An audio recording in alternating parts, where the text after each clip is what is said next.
Preciados amigos, estamos una vez más con ustedes aquí listos para comenzar un nuevo trimestre. Estamos ahora en el repaso de la lección de la escuela sabática. Este trimestre que empezamos se titula Los tres mensajes cósmicos. Se está relacionado con el triple mensaje angelical, el mensaje específico para el tiempo del fin y cómo nosotros tenemos que enfrentarnos a los acontecimientos finales de la historia de este mundo y también nuestro rol en compartir esa verdad con el mundo en su totalidad. Así que vamos a comenzar la lección número 1 para este trimestre. Se titula la lección Jesús gana, Satanás pierde. Así que vamos a repasar el versículo de memoria. El versículo de memoria para esta semana se encuentra en Apocalipsis capítulo 12, versículo 17. Entonces el dragón se llenó de ira contra la mujer y se fue a hacer guerra contra el resto de la descendencia de ella, los que guardan los mandamientos de Dios y tienen el testimonio de Jesucristo.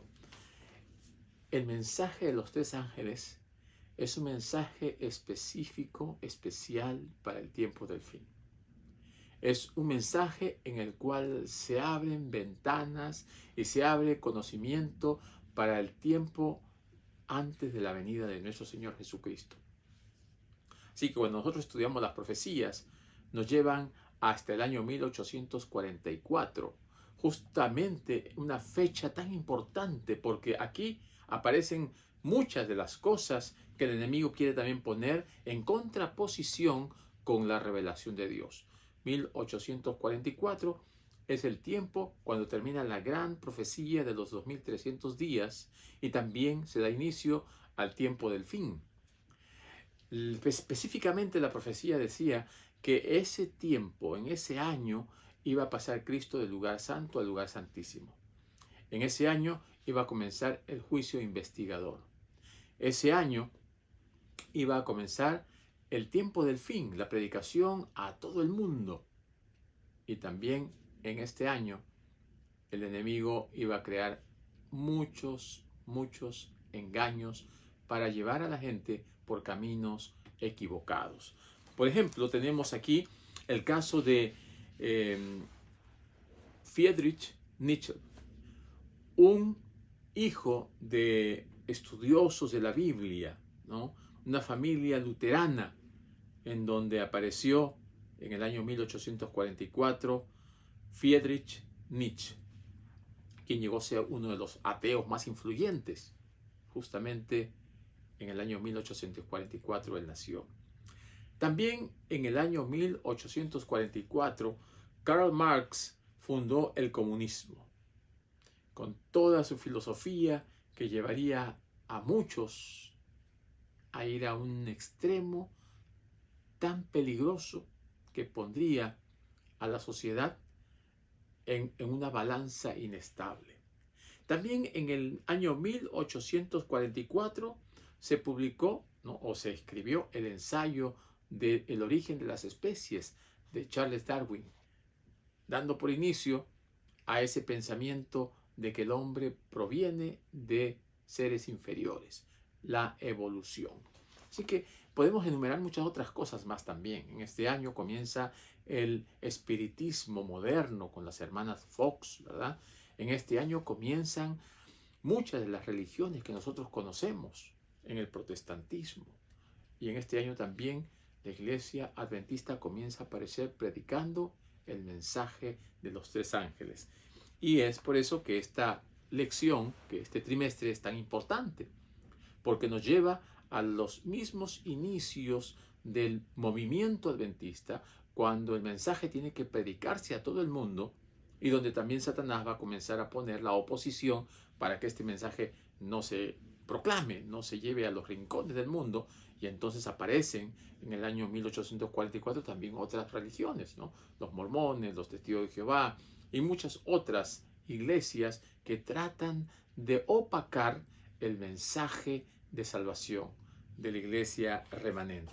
Vamos a ver algunos de los aspectos importantes que la lección de esta semana trata de exaltar, ¿no? porque al titularse Jesús gana y Satanás pierde, ya nos da desde un inicio, ¿no?, una visión de lo que el Señor quiere hacer con su pueblo, que es darle la victoria. Y el Señor lo presenta, ¿no? A veces nosotros nos podemos ver una película y no sabemos lo que va a pasar al final, pero a veces queremos ver que se desenvuelvan todos los acontecimientos para llegar al final. A veces también queremos leer un libro y al leer el libro vamos viendo y llegamos al final con mucha expectativa. Pero en el caso bíblico no es así. El Señor ya nos da, antes que comencemos a leer siquiera el primer capítulo de la Biblia, lo que va a pasar en el fin de los tiempos con Satanás. Y sabemos que Jesucristo va a vencer. Jesucristo va a vencer porque Él venció en la cruz, porque es un Dios de triunfos, de victoria. Y Él quiere que también nosotros alcancemos el triunfo, la victoria, si es que nos unimos al triunfador, al victorioso, que es Jesús. Y así que aunque los ataques de Satanás sean feroces y sean desesperados, no debemos preocuparnos porque Cristo triunfó. Él alcanzó la victoria y nosotros tenemos asegurada esa victoria. Tenemos nosotros que acudir a Jesús, el ganador, el triunfador.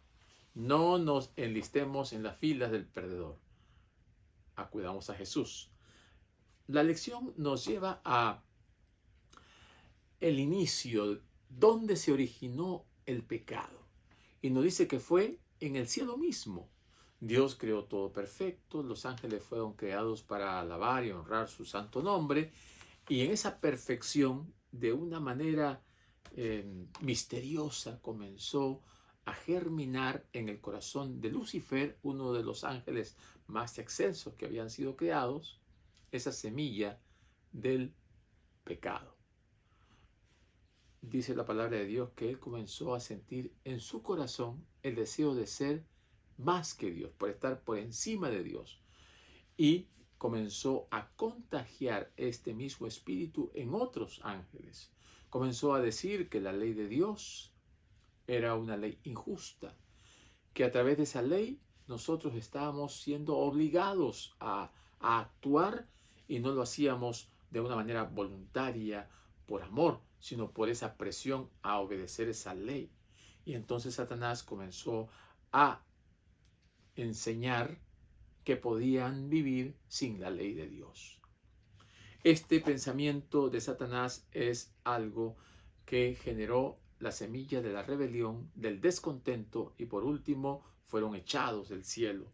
En Apocalipsis capítulo 12, versículo 7 se menciona, dice 12:7, después hubo una gran batalla en el cielo. Miguel y sus ángeles luchaban contra el dragón, y luchaban el dragón y sus ángeles, pero no prevalecieron, ni se halló ya lugar para ellos en el cielo. Y fue lanzado fuera el gran dragón, la serpiente antigua, que se llama Diablo y Satanás, el cual engaña al mundo entero. Fue arrojado a la tierra, y sus ángeles fueron arrojados con él. Mis queridos amigos, qué terrible debe haber sido ese momento en el cual Satanás y sus ángeles fueron echados. Otros ángeles estaban expectantes, estaban contemplando esta escena en la cual había una división en el mismo centro del universo, allí donde Dios estaba con sus ángeles. Tuvieron que ser separados. No quería el Señor que haya más pecado, ni que se contamine más el lugar santo donde estaba la presencia de Dios. Así que Dios creó a los ángeles con libertad. Y la libertad es el principio para que se genere amor. Si no hay libertad, no hay amor. ¿Por qué? Porque si no serían autómatas, serían como robots, ¿no?, creados para obedecer, sin emoción, sin sentimiento. Así que el libre albedrío nos da la libertad de amar. Y si nosotros amamos, también podemos dejar de amar, porque la libertad está en nosotros. Así que esa capacidad de amar es la que Dios dotó a los seres creados.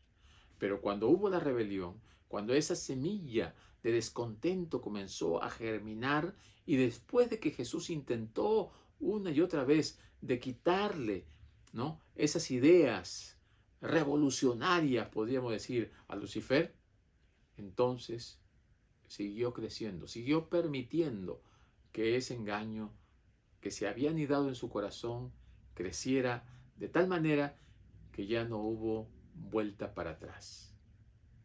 Ahora había egoísmo, había orgullo, había arrogancia en su corazón, y estos sentimientos que fueron creciendo a un punto en que comenzaron a dominarlo y a controlarlo, llevaron a que se origine lo que nosotros conocemos como el gran conflicto.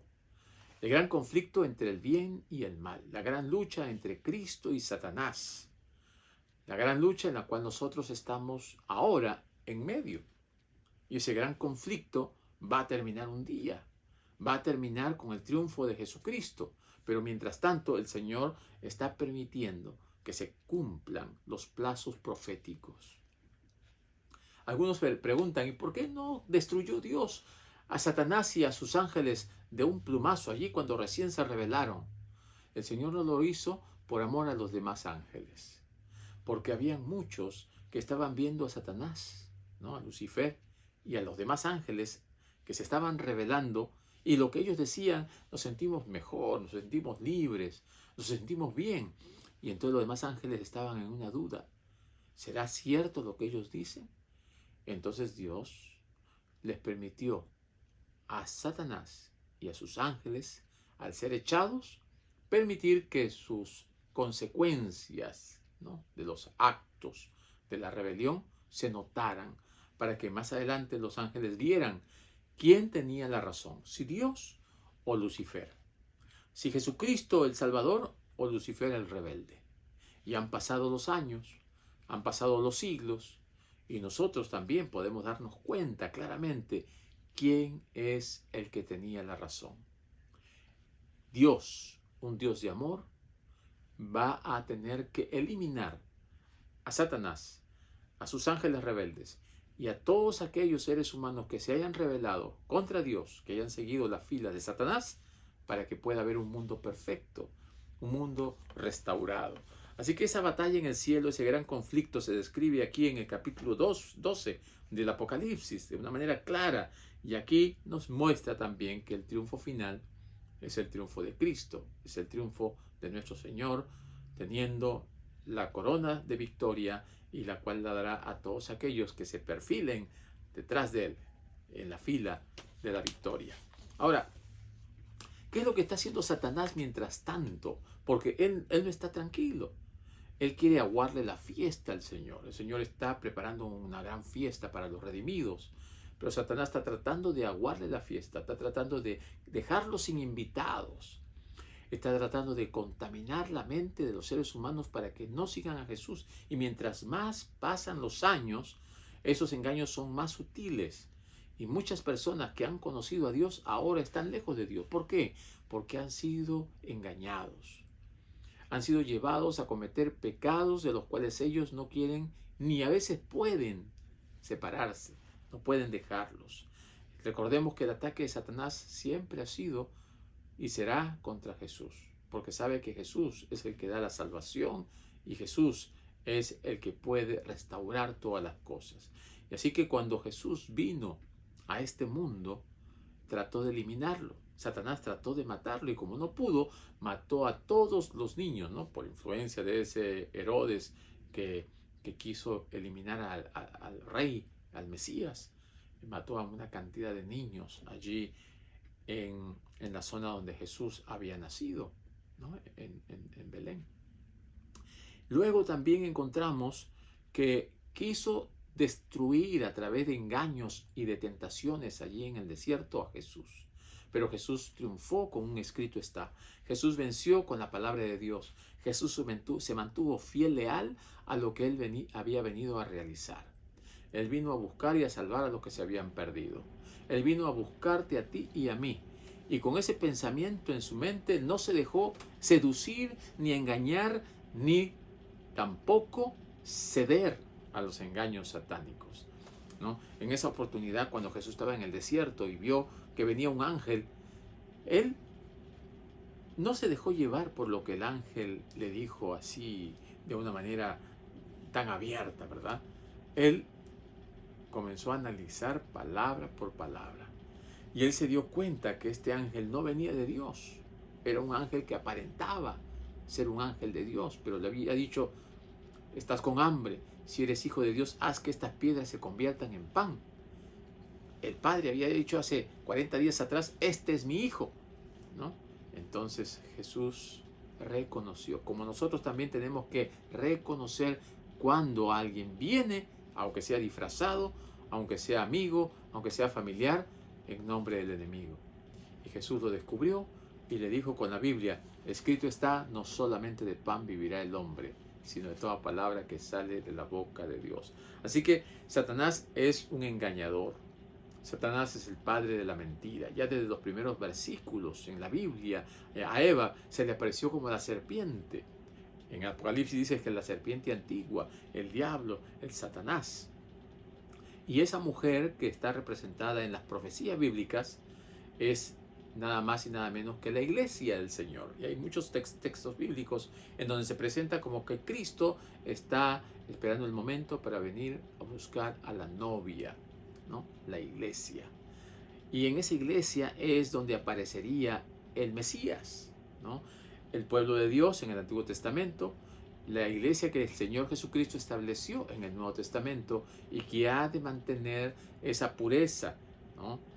Ese evangelio, esos mandamientos hasta el fin.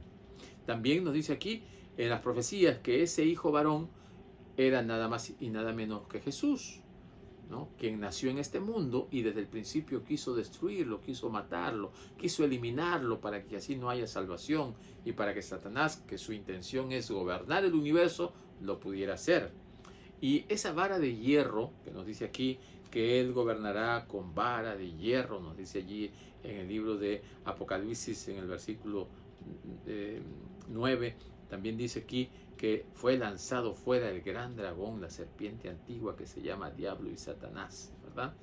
Y también nos dice en textos como Efesios 5:25, vamos a ver este texto bíblico, Efesios capítulo 5, versículo 25, dice: maridos, amad a vuestras mujeres, así como Cristo amó a la iglesia y se entregó a sí mismo por ella. Aquí nos muestra: Cristo amó a la iglesia. Y luego en el versículo 27 dice: a fin de presentársela a sí mismo una iglesia gloriosa, que no tuviese mancha, ni arruga, ni cosa semejante, sino que fuese santa y sin mancha. Y luego en el versículo 32 dice: grande es este misterio, mas yo os digo esto con respecto de Cristo y de la iglesia, porque es un misterio en realidad, el misterio de la salvación, el plan de salvación, para que de esta manera el Señor pueda también finalmente salvar y rescatar a sus hijos que se mantengan fieles.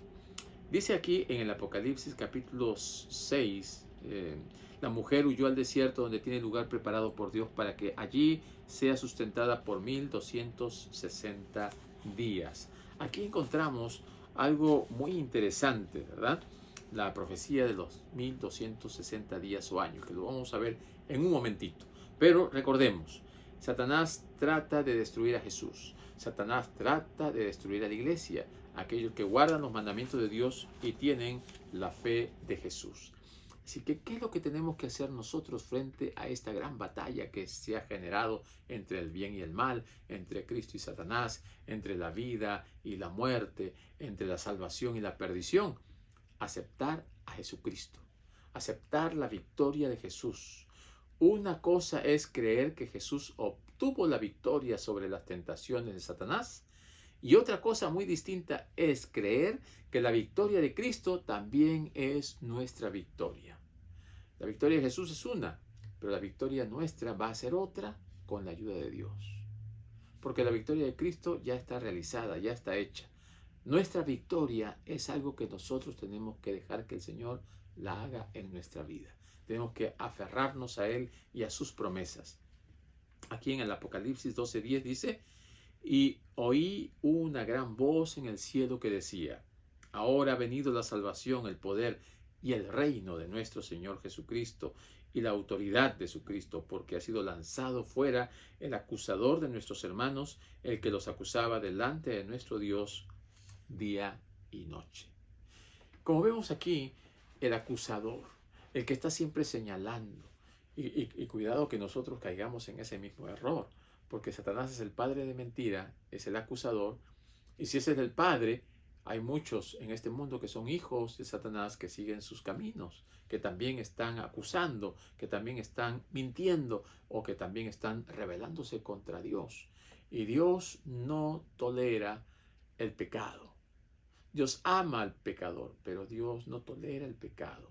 Y Dios va a destruir el pecado y todos aquellos que estén aferrados al pecado. Por esta razón, queremos recordarles, ¿no? Y queremos mostrarles lo que dice la palabra de Dios, capítulo 12 de Apocalipsis, versículo 11. Y ellos le han vencido por medio de la sangre del Cordero y de la palabra del testimonio de ellos, y menospreciaron sus vidas hasta la muerte, ¿no? Vencieron. La palabra vencer en el idioma original griego tiene Nikao, ¿no? Nikao. De ahí también viene unas marcas de zapatillas que nosotros conocemos, ¿no? Nike, ¿no? O se escribe Nike, ¿no? Nike. Esas zapatillas Nike. Nike significa vencedor. Esas zapatillas son para que uno gane, uno triunfe. Esa expresión griega también se utiliza en el Nuevo Testamento en el nombre de Nicodemos, ¿no? Nicodemos viene de Nike, que es también vencedor, y domos, ¿no? Demos, domos, pueblo. Así que el nombre de Nicodemos es el vencedor, el que está por encima de los demás, el que vence con el pueblo. Así que el Señor quiere que nosotros también seamos vencedores, que nosotros también seamos triunfadores, personas de éxito, pero solamente lo lograremos a través de la sangre de Cristo, porque Él es el que venció, Él es el que triunfó, y nosotros solamente a través del sacrificio de Cristo podemos alcanzar la victoria sobre Satanás. Recordemos, Satanás tiene más poder que nosotros, pero no tiene más poder que aquel que nosotros se lo permitimos tener. Pero si nos aferramos nosotros del poder de Dios, nosotros tenemos más poder que Él. Así que aferrémonos de la mano poderosa de Jesús para vencer a Satanás y a todos sus demonios. La lección también nos habla de la iglesia, ¿no? Aquel mensaje que estaba relacionado con la mujer en el desierto cuando tenía que huir. Y como mencionamos hace un momento, 1260 días, dice la palabra de Dios. Y también en Apocalipsis 12:14 dice: y se le dieron a la mujer las dos alas de la gran águila para que volase delante de la serpiente al desierto, a su lugar, donde es sustentada por un tiempo y tiempos y la mitad de un tiempo. Cuando en la Biblia habla de tiempo, habla en el lenguaje profético que equivale a un año. Y cuando habla de tiempos, lo habla en el sentido de 2 años, porque aquí el término es dual, ¿no? Ya a partir de 3 ya menciona 3 tiempos, 4 tiempos, 5 tiempos, pero cuando es solamente de 2 menciona tiempos, porque es dual, ¿no? Dual. Entonces se refiere a 2. Y luego ese y medio tiempo, lo cual equivale a 3, ¿no? Un tiempo, más tiempos, 2 más 1, 3, más medio tiempo, equivale a 3 años y medio profético. Y la palabra de Dios también nos dice allí en Números 14:34 y Ezequiel 4:4-6, que en la profecía un día equivale a un año. 3 años y medio, ¿no? Equivalen a 1260 días, ¿no? Si sumamos 360, que es el año profético, más 2 años, ¿no? 720, más 180, da 1260 días, que es 2 formas diferentes de mencionar, ¿no? Tiempo, tiempos y medio tiempo, y 1260 días, que sería perseguida la mujer en el desierto, se están refiriendo de diferentes formas a un mismo acontecimiento. También esto lo encontramos en el libro de Apocalipsis 11:2 y 3, 13:5, pero también se está refiriendo a esto mismo en Daniel 7:25. Y hay otra expresión que se utiliza también, 42 meses. Si multiplicamos 42 por 3, 1260. Así que hay 3 formas de mencionar este mismo periodo de tiempo. 42 meses, tiempo, tiempo y medio tiempo, 1260 días. Y estos 3 equivalen a 1260 años, que justamente fue el tiempo en el cual el cuerno pequeño, o sea, la Iglesia católica, apostólica, romana, tuvo hegemonía sobre todas aquellas naciones y controlaba y destruía, mataba a los que eran fieles hijos de Dios. Por esta razón, cuando nosotros analizamos y estudiamos la historia, vemos que encaja perfectamente con las profecías. 538 fue el año en que empezó, a través de la coronación del emperador, ¿no?, Justiniano, y hasta el año 1798, cuando el general Berthier toma preso al Papa Pío VI. Y entonces allí es cuando el tiempo del cuerno pequeño, de la hegemonía católica, decae, ¿no? Y esa herida mortal, ¿no?, más adelante se restauraría. Y se restauró, ¿no?, en el año 1929, cuando el general Benito Mussolini era presidente en Italia y le restauró, le devolvió 44 hectáreas de terreno para que el Vaticano estableciese como un país. Y de ahí en adelante ha comenzado a ir sanando su herida mortal hasta que lo vemos ahora, que ya está comenzando a tener también una voz, ¿no?, como dragón, tal como lo dicen las profecías, y eso se verá más adelante. La iglesia llegó a ser una iglesia corrupta. ¿Por qué? Porque se unió con el Estado. Y una iglesia unida a un Estado corrupto, la iglesia también se corrompe. Oprimió, persiguió y a veces hasta masacró, dio muerte a aquellos que eran fieles hijos de Dios. Apocalipsis 12:6 utiliza la expresión, dice, la mujer huyó al desierto donde tiene preparado un lugar por Dios, para que allí la sustenten por 1260 días. Gloria a Dios, que el Señor tiene cuidado de sus hijos. Y aquí nos dice claramente que el Señor tenía un lugar preparado para su iglesia. El Señor dice también que la ayudó, dice el versículo 16, pero la tierra ayudó a la mujer, ¿no? Pues la tierra abrió su boca y tragó el río que el dragón había echado de su boca. Y en el 12:14 dice, se le dieron alas, ¿no? Se le dieron a la mujer 2 alas de águila para que volase de delante de la serpiente al desierto, a su lugar, donde es sustentada por un tiempo, tiempos y la mitad de un tiempo. El Señor la sustenta a su iglesia, el Señor la cuida a su iglesia, el Señor la protege a su iglesia, porque el Señor sabe que allí su remanente está manteniéndose fiel. Y el Señor quiere que nosotros formemos parte de ese remanente fiel. Y por último, mencionamos del remanente, ¿no? El propósito de Satanás es antes, hoy y siempre tomar control del universo. Y el foco de su atención en los últimos días de la historia de este mundo está puesto sobre el pueblo de Dios. Aquellos que son fieles a Dios y a su palabra, que guardan los mandamientos de Dios y tienen el testimonio de Jesucristo. Apocalipsis 12:17 lo dice claramente, ¿no?, que la mujer está siendo perseguida por Satanás. Dice que el dragón se llenó de ira contra la mujer y se fue a hacer guerra contra el resto de la descendencia de ella. Y aquí da 2 características para reconocer quiénes son los descendientes de la mujer o quiénes son los que están manteniéndose fieles en la iglesia de Dios. 2 características. Dice una, guardan los mandamientos de Dios. ¿Cuáles son esos mandamientos de Dios? Aquellos que vienen ya desde el principio. Aquellos que el Señor dijo, no he venido a quitar ni una jota ni una tilde, sino a guardar la ley. Y aquella ley por la cual seremos juzgados. Aquella ley que, según Santiago, el que comete infracción de uno está quebrantando toda la ley. Se está refiriendo pues a los 10 mandamientos. Aquellos mandamientos que estaban en el lugar santísimo, dentro del arca del pacto. Esos mandamientos que Dios escribió con su propio dedo y que no pueden ser alterados ni cambiados. Aquellos que guarden esa ley son los que estarán firmes y fieles hasta el tiempo del fin. Dice también, y tienen el testimonio de Jesucristo. O sea, en su vida se ve, se refleja Cristo. Y esto es para el Nuevo Testamento, pero en el Antiguo también es igual. Isaías 8:20 dice, ¿no? que hay que ser fieles a los mandamientos de Dios y al testimonio de Jesucristo. Si no, no les ha amanecido.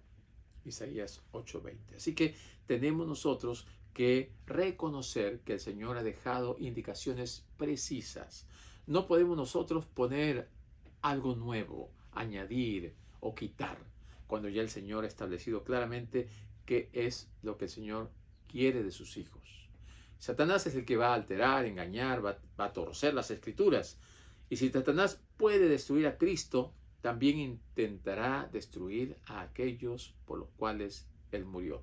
Pero una vez más, Satanás no pudo con Cristo. Y Satanás no podrá con nosotros si nosotros nos ponemos del lado del Señor. La última guerra en la tierra no se localiza en el Medio Oriente, ni en los diversos conflictos que hay allí. Se centra en la mente del pueblo de Dios que está disperso por todo el mundo. Esta guerra espiritual, una guerra que tenemos que ganarla, una guerra que solamente se vence con el poder de Dios, una guerra en la cual nosotros debemos estar vestidos con toda la armadura de Dios. Mis amigos, mis hermanos, el cielo necesita creyentes que estén constreñidos por el amor de Cristo. El Señor quiere que tú y yo nos mantengamos fieles en esta gran batalla, en esta gran lucha, en este gran conflicto milenario. Y solamente nos podremos mantener fieles cuando estamos cerca de la palabra de Dios, cuando estamos nosotros mirando lo que el Señor Jesucristo hizo y cuando sigamos sus pisadas, cuando nosotros pongamos nuestro pie allí donde Él caminó, cuando sigamos de cerca a Jesús. Nuestra vida de oración, nuestra vida de estudio de la Biblia, nuestra vida de compartir las buenas nuevas con los demás, son los que nos van a ayudar a mantenernos firmes y fieles en este gran conflicto en donde Satanás ya está vencido. ¿Tienes la seguridad de que Jesús venció? Pues tenla, porque la Biblia así lo dice. La Biblia lo confirma. Y tú y yo podremos vencer.